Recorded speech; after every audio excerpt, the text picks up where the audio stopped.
Welcome back to the Disciplined Troublemakers podcast. I'm your host, Scott Shagory. Here on DT, we talk about scaling tech companies and helping CEOs do this with a greater sense of ease and flow.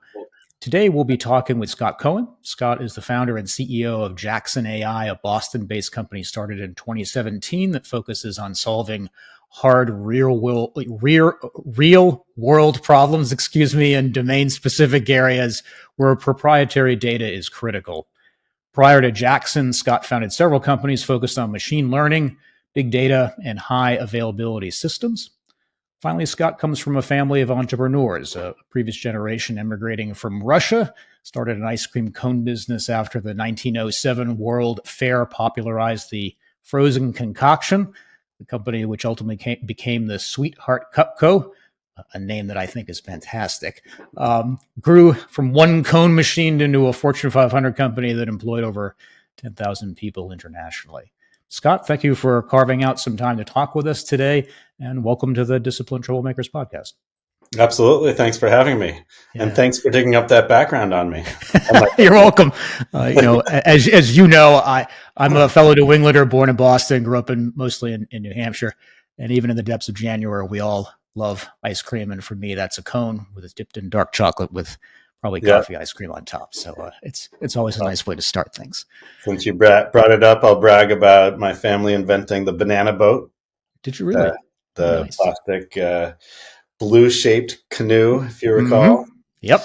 And the flexi straw. Oh, really? Yeah. Oh, wow. Yeah. Wow. Yeah. So that's cool. Lots of fun things credited to my family. Nice. Well, congratulations. Good legacy to try to build on. Yeah, I was going to say those are fantastic stories too, and everyone has either had a sundae or used those straws and so forth. So an easy connection, which is fantastic. Cool. Well, let's go ahead and shift gears a little bit to obviously AI and yourselves at Jaxon. We met about 4 years ago. At the time when we were originally talking with each other, you guys were, and I'm sure are still focused on basically AI for AI, as you described it to me, where you were focused on unstructured data, specifically text data, for the purpose of labeling. Obviously, you've evolved a great deal over the last, 4 years and whatnot. In terms of as a starting point for us, what is Jaxon's core what are Jaxon's core focus areas today, by industry or industries, and then solutions? We'll get into desale, but I'm guessing there might be some other things there just to bring us all up to date. Sure. And it kind of coincides with how crazy and hyped up AI has become over the past few years. Yeah. When we spoke, data labeling was the big rub. That was the big bottleneck in the whole process to get custom machine learning models to a point where you can use them in production settings. Then the advent of things like GPT-4 and transformer models and these pre-trained machine learning models that can do a lot out of the box. It's more about coercing them to do a particular task. And what Jaxon's now focused on, trusting the output coming from them.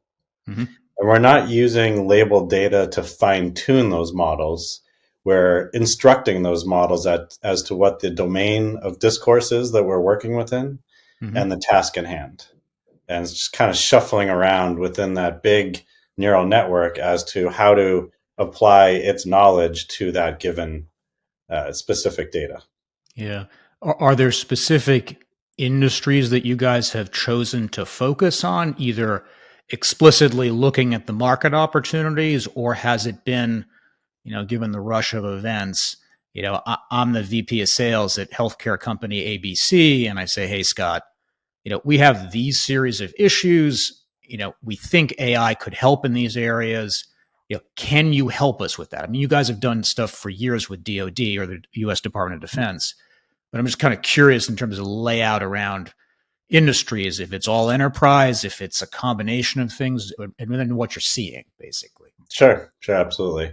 We have been intentionally focused on DoD out of the gate here, done a lot of collaborative R&D with them, and realized that the use cases that they have to have high trust in the machine learning models.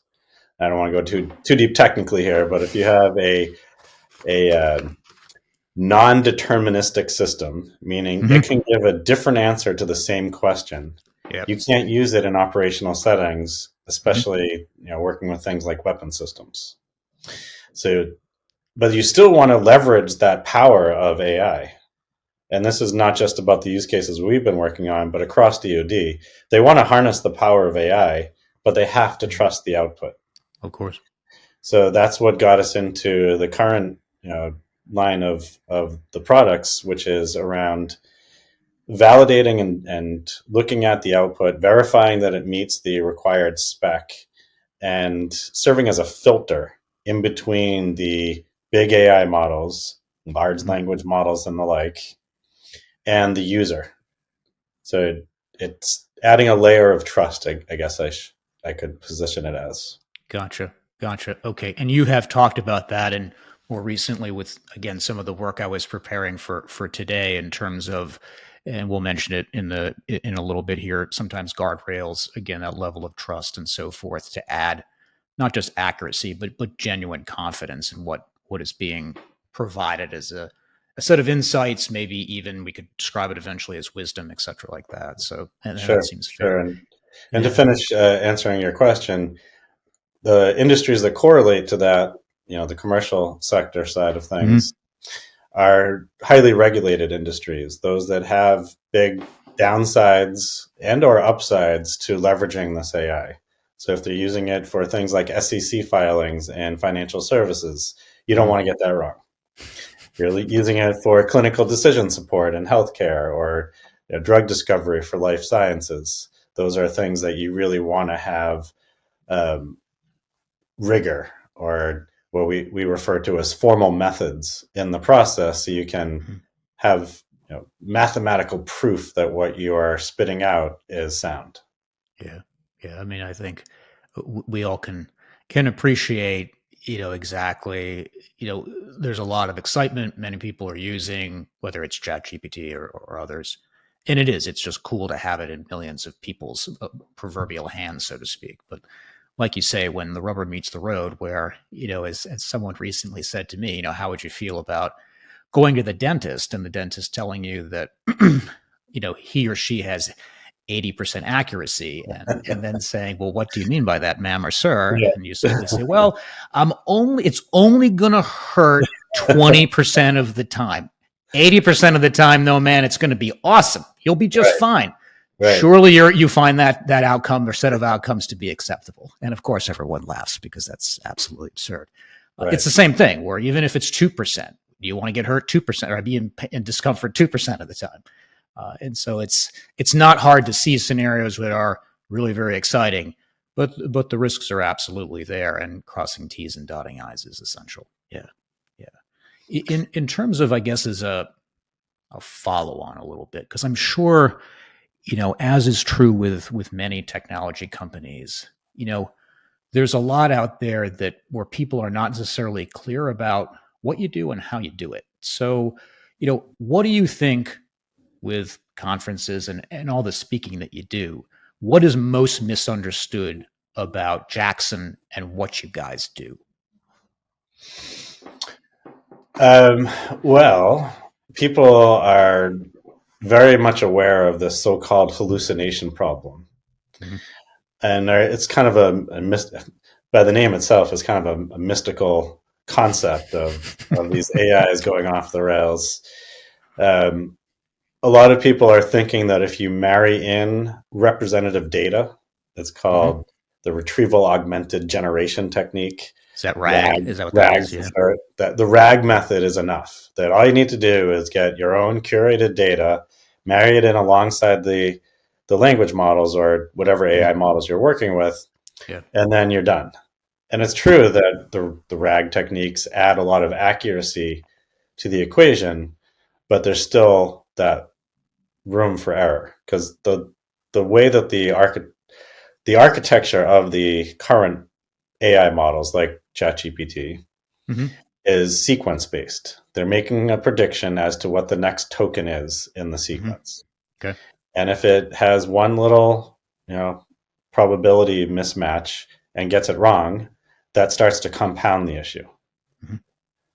And so, yes, you can use RAG techniques to try to improve that token prediction, but you can never have full trust in at least the current architectures of these models, unless you do what the techniques that Jaxon's been doing and what is kind of forced upon us by DoD is once you get the output from these models, run it through the ringer, run it through a test gauntlet, and prove that the accuracy aligns to the data. You're still looking at the knowledge base of data and any rules you want to impart upon that process. Any constraints, assertions, assumptions, you can play with that in what's called symbolic reasoning. Mm-hmm. Yeah, I know, and that's a core part of what desale is, which we'll get to and to talk about here in a little bit, because I've had, no surprise, and all of us have been exposed to that word hallucination. We all have a historic representation of what we think that is, versus again how it's used, locally within an AI context and different meanings and so forth. You've partially answered it already, but what does hallucination mean to Jaxon and to yourself? I know there's the 4 kind of bucket areas of how it's described and output and things like that. But for me, there's always just a lot of context and meaning behind that, I think, particularly in what we've talked about earlier in healthcare, finance, et cetera. What does it mean to you guys, contextually there, please? So I think hallucinations is a fine buzzword of the day, but it's really about inaccuracies. Mm-hmm. Does the model get it right or wrong? And before these large pre-trained transformer models, as they're called, whether it's for language or computer vision, came along, we would train models and use a carve-out test set to see how well the trained model did on that, again, holdout test set that it hadn't seen before. How accurately did it make the prediction for a given example? Yep. And it was never 100%. It was always 80s, sometimes worse. 90s is where you were aiming for, but you still had these inaccuracies. It got the prediction wrong, whether it's a factual inaccuracy, it's semantically missed the context of the question or the prompt. It sounds very real, but it could be completely fabricated facts that it's spitting out. And sometimes it's also gibberish. Syntactically, it gets it wrong. Yeah. So I think we've all seen some real fun, in air quotes, fun meme-like examples that, again, might be, from a grammatical standpoint, absolutely spot on, but just, again, be either gibberish or so contorted that it's just, it's fun, but until it's serious, and then it's not quite so much fun after that. Yeah, and there are lots of classic examples. Like, I don't know if you saw the car dealership that used a chatbot. That I did. That was for a pickup truck, I think, or something, and it was ultimately for $1, and they ended up actually selling what was it, a 50K truck for $1 or something like that. And I'd classify that as a hallucination. Also, it got it wrong. Mm-hmm. Yeah, absolutely.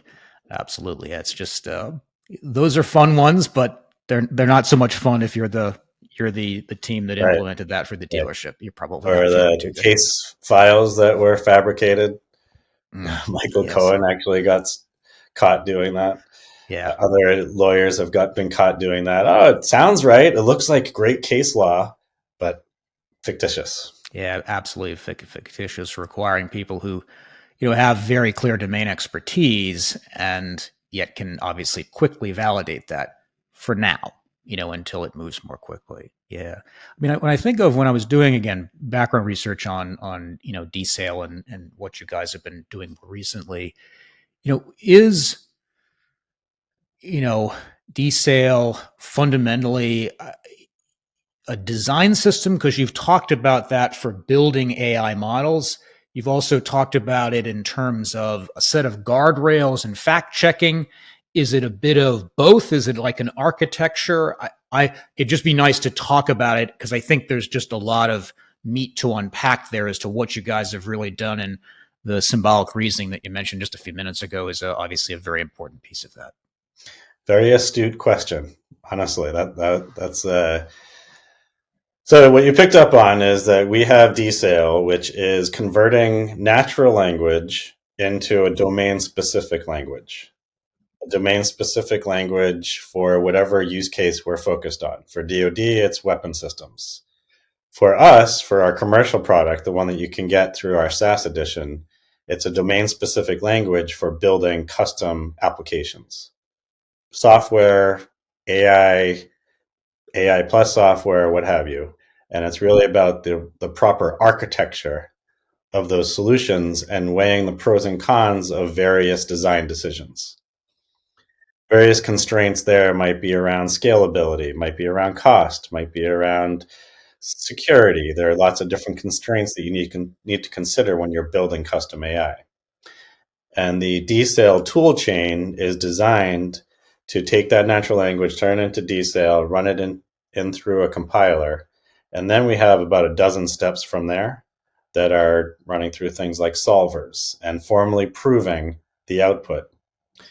Turns out what we realized, this was just about 6 months ago, is that we could keep adjusting that DSL, and depending on the grammar and the vernacular of the particular domain, once we've codified that into a DSL, a domain-specific language, we can use the rest of this tool chain.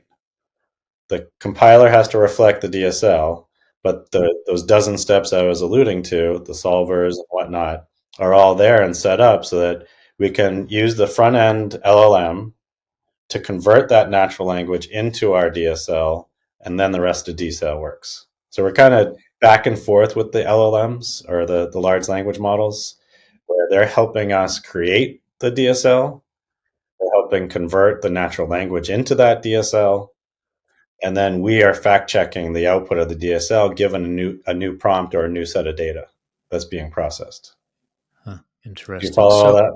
Yeah. So with the domain-specific language, which you and others have described as thinking of it as a bit of a dictionary for a specific area. So law, I'll just generalize, law or healthcare or something like that. So you're talking about not just a single input where humans have validated or approved of a set of, I don't want to call it a corpus, but a set of information and of data, just to keep the language simple. Yeah, a dictionary. And then not just inject it once or have it be incorporated once, but have it be continually, I assume, via compute as well as human added interaction and refinement, if that's a fair description, to Sure. then go ahead and just keep innovating, keep iterating till we end up finding a place where accuracy is either acceptable or exceeds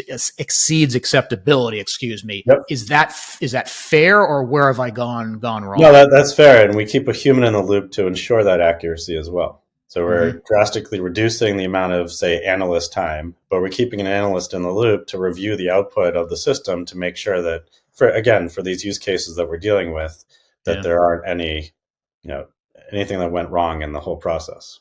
Yeah. Interesting. I have a quick anecdote. Sure. So to describe a domain-specific language, I don't know if you know this about me, but after MIT, I still had the education bug, and I went to culinary school. Did you really? And then I got to play in a real kitchen. And in a real kitchen, the, say, sous chef can call out to a line cook and say, go saute me some onions. And that's very clear to them. There's no ambiguities there. You don't have to go through all the extra cruft that might leave room for error. Like, go get an onion, dice it. And what does dice really mean? You might have to get versus julienne or whatever. Yeah. Put it into a pan, heat it up. Don't burn it, but make it translucent. All that extra cruft is where you can have room for error. And that's basically what a domain-specific language is doing, is making it very clear for machines to understand what the task at hand is, what the communication is trying to say. Yeah, interesting. Yeah, I years ago actually took some semi-pro culinary classes with a cooking school up in Bethesda. Bethesda and Gaithersburg, Maryland, called l'Académie du Cuisine. It was very much classic French training with not recipe based, but skill set based. So you saute versus sweat versus others, and then think dynamically. Where the example is great, even if you've only cooked a few things at home and it's just eggs, where we assume so much, and yet there is in a particular sequence, particularly in baking as well, where cooking is a bit more freeform, whereas essentially baking is chemistry in action. So it actually makes a very big difference as to what the outcome is, as anyone knows if they've flopped a cake, which I have certainly done on many occasions in the past. The key is to iterate, as always. Key is to not make the same mistake a second time. That's true. Very true. Yeah. In terms of, I guess, along the same lines here, we've got what I'm going to guess here, and you can correct me where I'm not right, is that I would imagine the queries that you're doing in conjunction with a DSL are obviously either quite large or potentially very, very large. And that is not cheap. That is an very expensive enterprise. And so inevitably, even with the DoD's budget, amongst other large enterprise players, cost is a huge deal. And so I'm wondering, are you also focused, or are there desires around cost impact or control or an efficiency? Absolutely. Or is it really about at its core being able to do something with a level of accuracy that's acceptable that one was never able to do before, with some cost consideration in there in terms of what the set of drivers are? Sure, there's definitely some of that. With DoD, we're working with open source models that are housed on their infrastructure, air-gapped, and they're not paying depending on how big the prompt is. It's just for the back-end compute. So it's not as costly. For industry, we run up against this a lot where everyone wants to use the latest and greatest, but you don't always need to. You can get away with, even for industry, open source models that you're housing yourselves for use cases that it's good enough. And it depends on the type of data that you're processing, but sometimes it's actually overkill to use the big models, especially for things like tabular data. And is that just because of the time, or is it a case where it can be, if you will, computated just much more quickly with simpler models, or both, or what? Yeah, both. It's lighter weight. Interesting. Yeah, and that's part of the architecture too, is, in my opinion, the future is multiple models working with each other, multiple agents, which are really a way of saying you have a model and you've instruction tuned it to work on a specific task. I envision multiple agents working together. And so each agent can be powered by a different foundation model depending on their role in the whole process. I mean, it makes perfect sense that you would specialize in a variety of different ways, either compute, depending on what the needs are to get to that end result, either more quickly, more efficiently, accuracy, all of the above. Yeah, interesting. Do you think,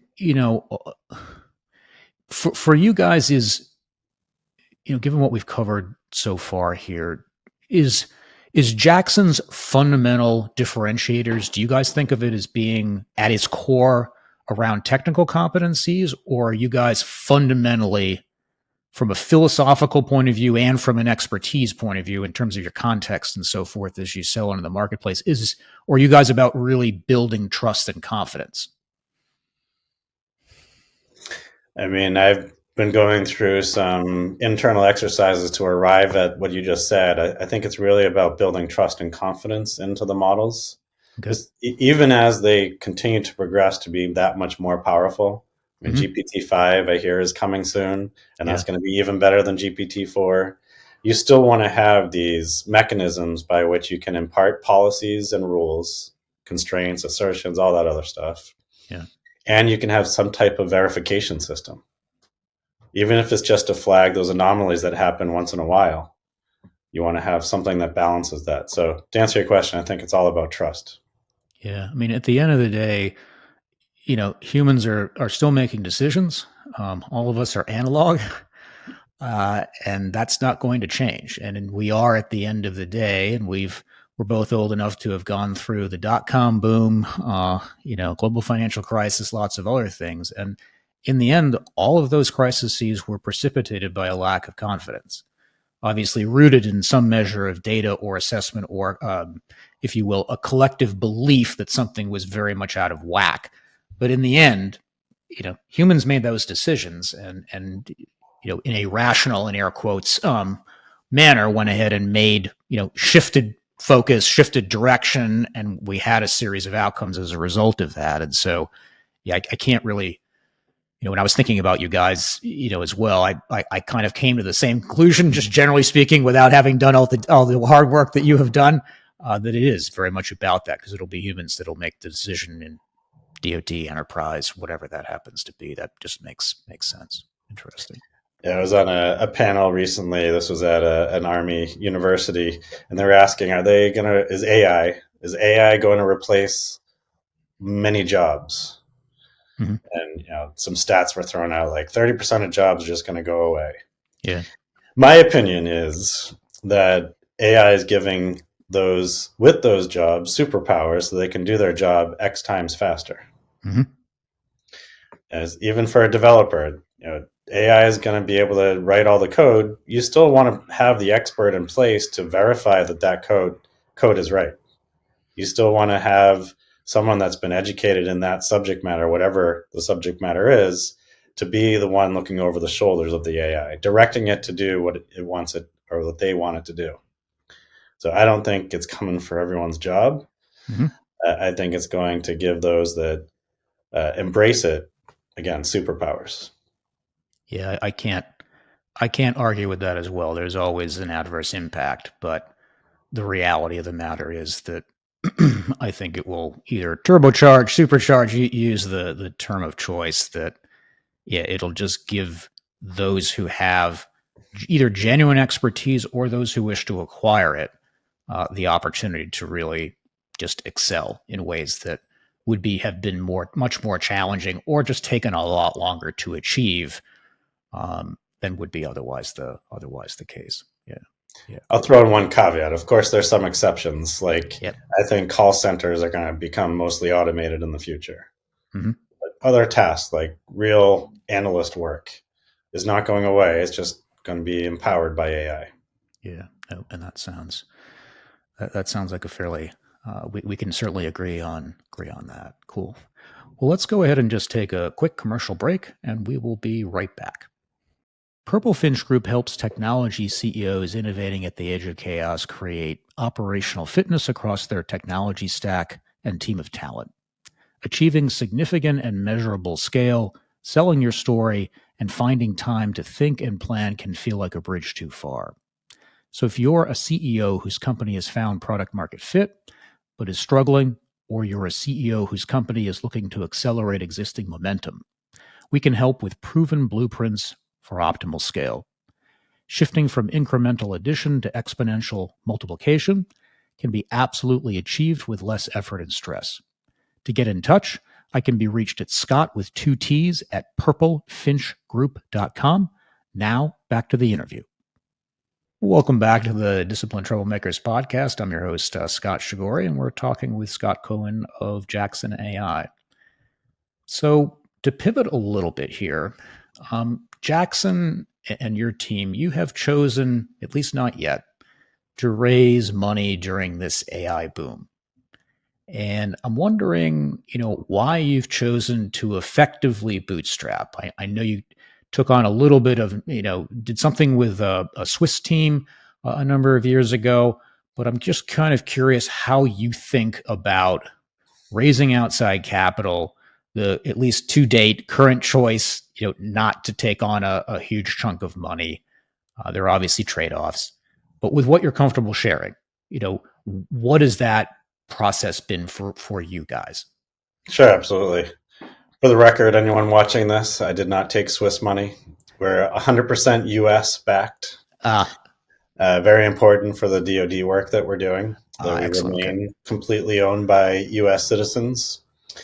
The Swiss actually was a lot of fun. I did an accelerator there, and I got to play with chocolate companies, which was fun. Oh, cool. And some interesting use cases outside of the core DoD focus. So it was a nice breather.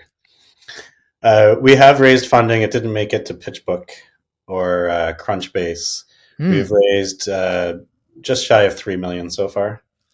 Okay. And we are currently raising another round because as of yesterday, we got indication of an award that requires us to bring matching funding in. Hmm. So we're out on the hunt to find private investors to match the DoD R&D funding that we're about to get. Okay. So I'm back on the fundraising trail. In fact, all this morning I was focused on my list, dusting it off, finding those that appreciate what we've done with DoD, Mm-hmm. which for the VC world is not everyone. Mm-hmm. Yep. Um, Yep. and yeah, we did bootstrap, which was actually very refreshing. And I did it before with Big Rio, my previous company. Mm-hmm. It's just with this space, we need to have that growth capital. We need to get out there on the sales and marketing front, and the funding will help precipitate that. Yeah. And is that in terms of pragmatically, again, with what you can share, is the a good chunk of the capital about GTM or go to market strategy and what you guys need to do in the sales and or marketing and sales space, or is it also on the ops side and being able to build out the technical team, et cetera, like that? Yeah, no, it's 100% on the go-to-market side. So it's all about sales and marketing with this new funding round. I will add that we did go for multiple years just working off the DoD R&D funding.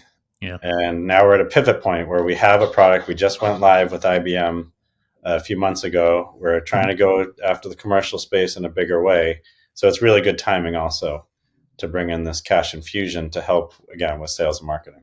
Yeah, no, and that makes sense. And I, having spoken over the years with quite a few, venture capital teams and stuff, it's always interesting when they look at a firm that has been primarily either Fed based or DoD based, and the degree or lack thereof that they feel that the market has indeed validated.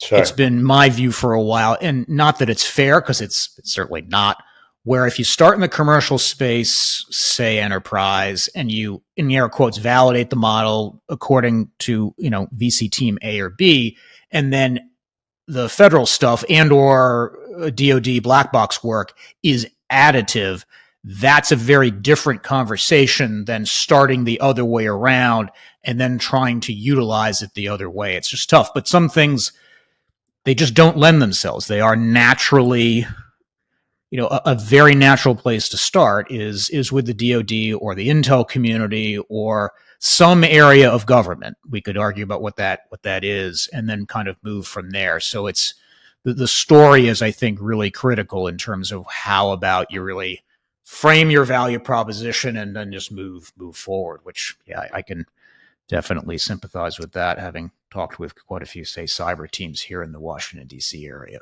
Yeah, it definitely makes a difference.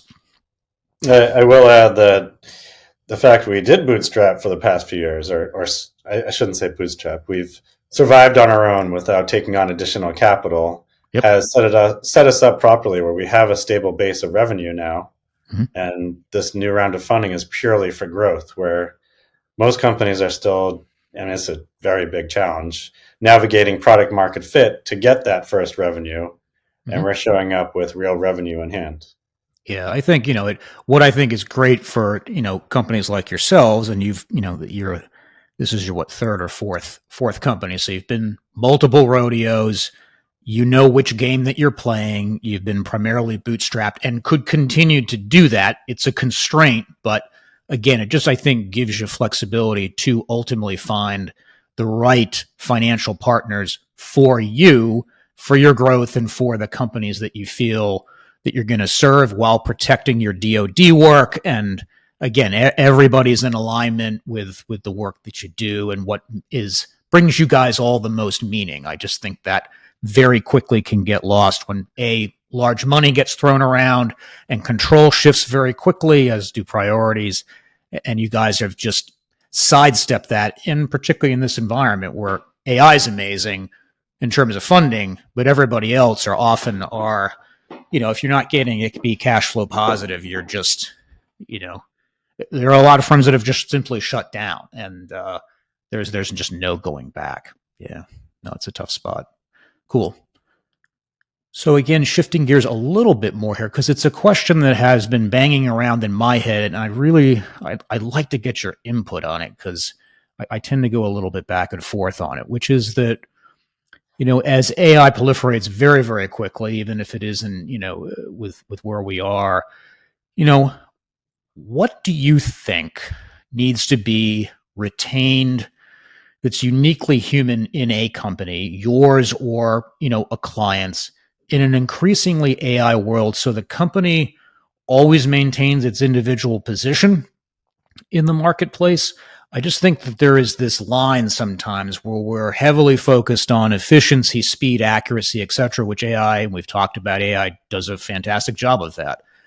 But I think that there are also things within a company that are very uniquely human and that should remain so. Whether it is the company's philosophy, some of its expertise. We've talked about expertise and the importance of that. I'm just curious, how either you think about that as it relates to Jaxon, or just thinking about it more generally as we all have a conversation about, what that, I'll call it, that AI line is, where we think about, or how we think about that. Yeah, that's an interesting question. Sam Altman went on record as saying he thinks the next $1 billion business is coming with just one human and the rest AI. I think that's certainly possible. But I agree with you too that there needs to remain a human element. And picking off of what I said earlier, that the humans need to oversee the AI and direct them to the task at hand, and have that human oversight that's not just making sure they're accurate, but actually going toward the goal. What's the vision of the company, the mission of the company, and how do you stay on track with that? Certainly, you can instruct an AI to do so, but the human element, I think, will remain important. And I'm just reflecting. I hadn't thought about this question. Just today, I'm a Slack junkie, so I'm always communicating to employees in Slack, and sometimes it can come off wrong. Like, my intention was not cold, but it comes off cold. And if it's a whole bunch of AI and some humans, you're going to have that coldness, and you're going to miss out on the culture of the company, the chutzpah, I like to say, for the company to really drive it forward. So I think it's going to be a very delicate, not difficult, delicate balance to make sure you keep that human element in.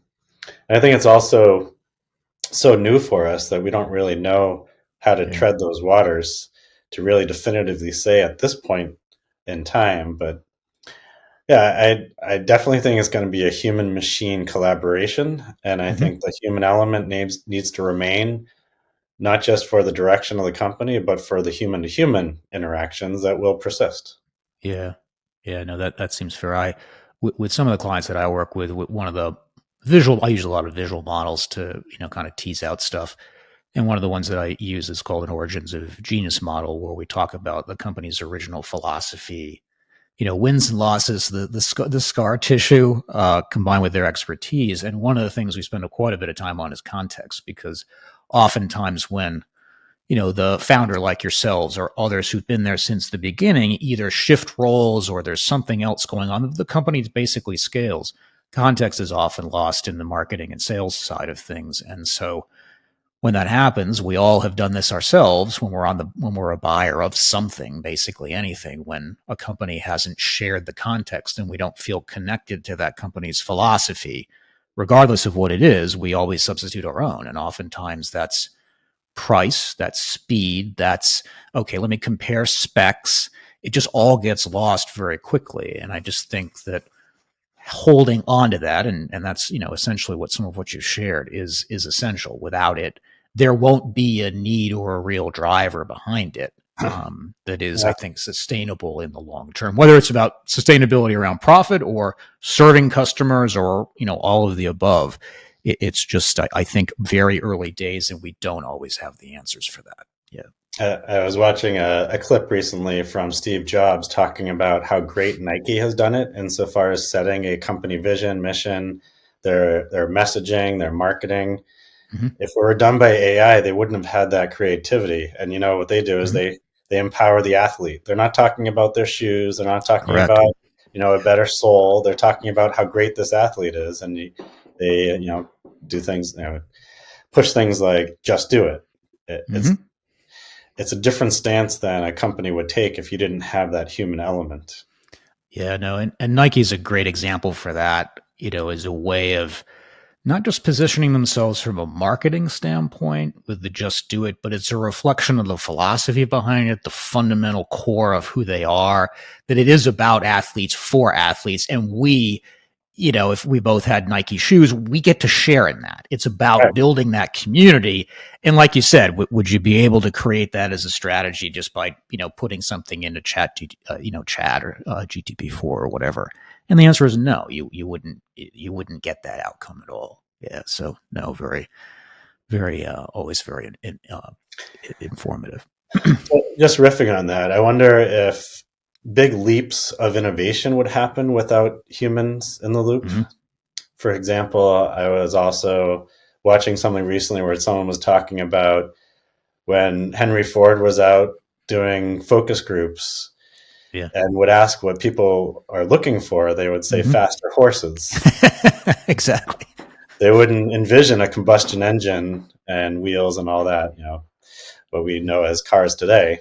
Yeah. I wonder if that's an important aspect of this as well, is to keep having humans dream and be creative as we do.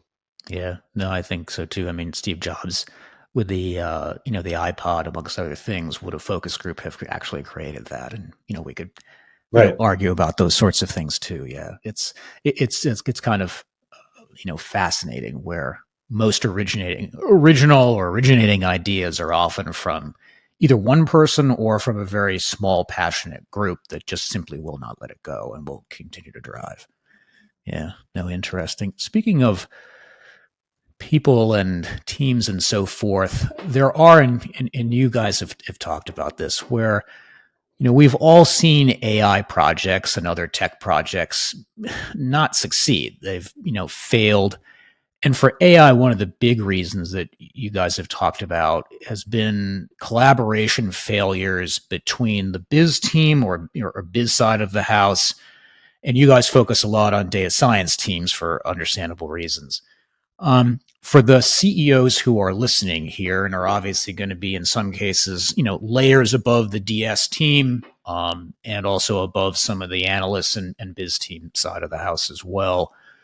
What do you think are some basic steps for their, biz team and for everybody to be dialed in? Or if it's easier for the CEOs listening, what questions should they ask if they're not specialized in data science? And many won't, or not, the biz side, yes, but not necessarily at the analytical level or where that team is, to really kind of be able to bridge that communication gap where stuff comes apart with any technology team. I've certainly been part of that in one way or another in my past lives.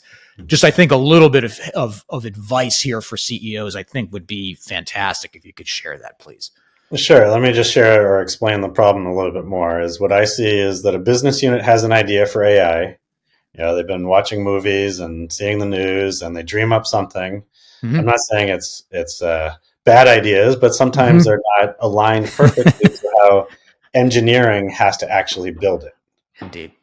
And translating between the business unit request and where the rubber hits the road around the developers, the data scientists working together to build the thing, Yeah. I have seen be communicated via email, Slack, Skype, something like that. I can't believe I just said Skype. Is that still a thing?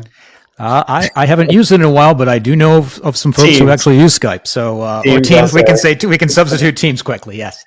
And maybe they'll have a meeting and they'll articulate, "Hey, I'm looking for AI to do this for me." Mm-hmm. And then oftentimes what I see is the data scientists then interpret what that means and go off and build it. And a few months later, they come back and they miss the mark. Or they come back and something's changed. New requirements came into the picture. They designed it toward a spec that was actually the wrong line of thinking. They weren't the domain experts, and they inferred things based off of what they knew about the company and what the use case exudes. But the devil is in the details, truly. Oh yeah. And so collaboration is my thing. I advocate doing it not, once the model has been returned to you, but ideally every week have a check-in to make sure it's going down the right path, and don't just trust that the engineers how to translate business unit speak into real world applications. Yeah. No, I think that's excellent advice. I've been on the technical side early in my career, been on the strategy side, and then just the opportunities for just genuine, honest miscommunication based on where people are in the food chain or the org chart, and them all trying to do very much the right thing. Where, a CEO is obviously focused on the vision, he's focused, or she is, on the financials and a couple of other areas, but then delving 4 layers deep, if it's a bigger team, you as the data scientist or me as the biz analyst, again, I'm obviously going to focus on what it is that I know best and think, and how I'm connecting my work or not to the company's vision. And I just think, the opportunities for standard tech related activities, networking, dev, all the sort, let alone then talk about, the work that you guys do, on the AI side, or all of the work that data scientists do, and just the grind of just cleaning data, which is, Well, I a was just going to huge say that. activity. Yeah. I want to add two more things. One Sure. is a lot of business unit executives are a little bit hand wavy over the data. Just go clean it Mm-hmm. up and use it. It's Mm-hmm. right there. Just go grab it. It's not that easy. No. The other issue I've seen is that they think that ChatGPT is the silver bullet that answers all questions and can do all tasks, and that's not the case. Yeah. It needs to be architected properly alongside other rules and data repositories and perhaps other models, other pre-processing steps. It's not one and done. So Yeah. it is rather involved, and I think that a lot of, not the collaboration mismatch, but the understanding of the scope of work Mm-hmm. as it relates to the return on investment is Yeah. another mismatch that I've seen. Yeah. Do you find you need to, even within the data science and maybe biz teams, depending on who your economic buyer is, maybe that's the CTO or someone else, do you find you need to do a lot of still a lot of education, both in terms of, again, what you do and offer, how to go about organizing that within the group, or at least say, hey, here are these other 3 things that we see teams over and over again struggling with. Just make sure you address these. Do you find you're doing a lot of education in addition to selling, or is it a case where people do understand the level of, if you will, complexity with who you deal with on a, if you will, a daily basis? Sure, I'd say it's a split. Maybe not a perfect even split, but a split Yeah. between those that I can just set it and forget it. They get what DSail does, they get what Jackson's all about, and I don't need to go through that extra effort. But Yeah. there are a lot of companies that are still kicking tires on this whole AI thing, Mm-hmm. and they don't have the AI team set up. They don't have the PhDs on staff. I mean, some companies I've worked with, they have over 200 data scientists. A quarter of them are PhDs. They don't need that extra handholding. Yeah. But there are still many large companies that haven't gotten to that level of sophistication yet. They're Yeah. still figuring out what it means to them, finding the use cases that make sense to go after, aligning the business units with the data science teams. That's still Yeah. something they're figuring out. And then I do have to jump in and help with that piece. Yeah, I could see where you could, not only on the front end, but throughout the entire engagement, get pulled into conversations just like what you've described. And just having that be a very well meaning but time consuming activity, whether it's yourself or your Yeah, CTO or other teammates. And then as you scale and bring people up in sales and marketing, just have them get pulled into those conversations, which again can be helpful and embed you, but at the same time, there's that double-edged sword about scale and being able to do that efficiently. Yeah. sure. I will say I don't mind it. I actually like that piece. I feel like Mm-hmm. that's one of my Yep. superpowers is be able to translate business Yep. speak into tech speak. Yeah. But yeah, it certainly doesn't scale, and it does take time. Yeah. No, that's understandable. as we kind of get close to the top of the hour, and I want to be respectful of your time, if people want to go ahead and reach out to you, what would be best for yourself? Do you prefer email or socials? What works best for yourself? Oh, sure. They can come to Jaxon AI, poke around, hit contact us if you want to reach out to me and find me directly. Go to my.jaxon.ai if you want to try our product out for yourselves without talking to humans. Although the human element still is important. Yep. So. And via email at jaxon@jaxon.ai. Okay. Nope. That sounds fair. And we will, everyone, include that in the show notes below as always, so that you can go ahead and make that easy. And then the last question I always like to ask is, do you and Jaxon have maybe 2 challenges that you would like either some help solving in the next 12 months, with my audience being a bunch of predominantly tech CEOs? They might be able to help, and then obviously reach out to you and say, hey, Scott, you mentioned this 6 months ago. I caught the video or audio now. I might have some help here if you've got 1 or 2. Yeah, sure. My current quest is to find those use cases that actually require high confidence in the output. You're talking about a marketing use case. You get it wrong, it's not earth-shattering. You talk about a call center use case, call transcript analytics, you get it a little bit wrong, not earth-shattering. So what are the use cases that are out there? And I mentioned some that I thought might be in the regulated industries. But what are the use cases that absolutely require that rigor, that extra step of confidence that the models are spitting out accurate answers? And I haven't found them all yet. I was researching some in life sciences over the weekend. I'm sure there are some in other industries that I haven't thought through yet. So I would love, it's really just a fact-finding mission for me at this point. Find those use cases that we fit with, that make sense for us to align our technology to. Gotcha. Okay. Well, that's a call out to all the CEOs out there who will listen to this podcast. If you've got something, reach out to Scott and his team and have a conversation. Well, Scott, I really appreciate you carving out some time today to chat with me over the last 60 minutes or so. Again, I'll include all the show notes or details at the bottom so you can get in touch with Scott. And we will be back with another episode of the Disciplined Troublemakers podcast very soon. Well, thank you all, and all the best. Yeah, thanks very much. It was great. Thank you.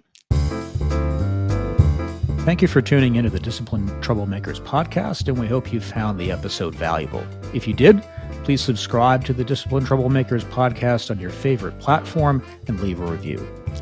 Putting this podcast together is a group effort, so I'd like to provide a shout out to Heartcast Media and their team for all of the assistance they provide with each episode. If you want to get in touch with me directly, I can be reached at Scott with 2 T's at purplefinchgroup.com. Purple Finch Group is the sponsor of this podcast. We have another podcast episode out very shortly. Stay tuned.